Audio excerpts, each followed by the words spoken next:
বরের হাতে এর আগে কখনো রান্না খায়নি এমনটা নয়, কিন্তু এই প্রথম বিয়ের পর সে আমার মনের ইচ্ছা পূরণ করেছে। বেশ অনেকদিন ধরেই ভাবছিলাম বিরিয়ানি খাবো বরের হাতে, দিয়ে আজ সে আমার জন্য বিরিয়ানিটা তৈরি করছে। চিকেনটা আমি অবশ্য ধুয়ে দিয়েছি, বাকিটা সমস্তটা নিজে হাতেই করেছে। চিকেনটা লেবু আর টক দই দিয়ে বেশ ভালোভাবে ম্যারিনেট করে ঢাকা দিয়ে রেখে দিয়েছি বেশ কিছুক্ষণের জন্য। 15 থেকে 20 মিনিট ঢাকা দিয়ে এভাবে রেখে দিতে হবে। এরপর কড়াইতে তেল দিয়ে পেঁয়াজটা বেরেস্তা করে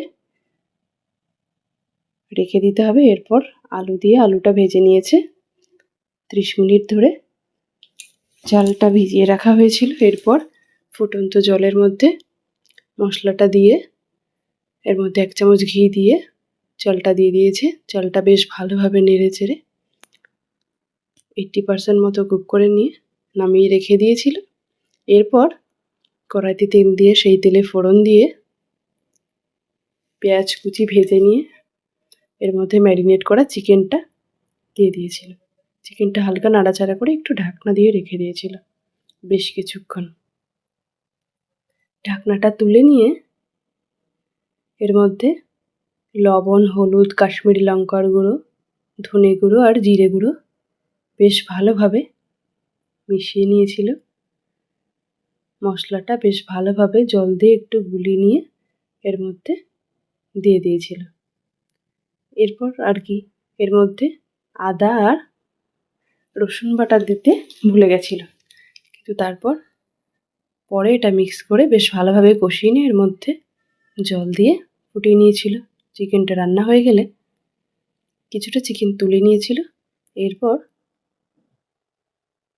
এর মধ্যে দিয়ে দিয়েছিল 80% কুক করে রাখা রাইসটা। এরপর এর মধ্যে বেরেস্তা দিয়ে দিয়েছিল। এর মধ্যে দিয়ে দিয়েছিল ফুড কালার আর ঘি,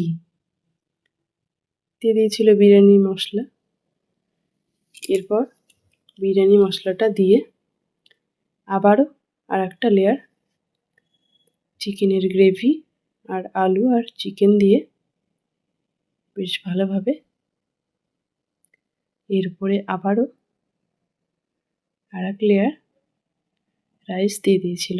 এর উপরে আবার সেই একই রকমভাবে বেরেস্তা ছড়িয়ে দিয়েছিল। বিরিয়ানি মশলা ছিল, এর মধ্যে আবারও দিয়ে দিয়েছিল সেই একই রকমভাবে ঘিটা বেশ ভালোভাবে দিয়ে দিয়েছিল। শীতকাল জমে গিয়েছিল ঘিটা।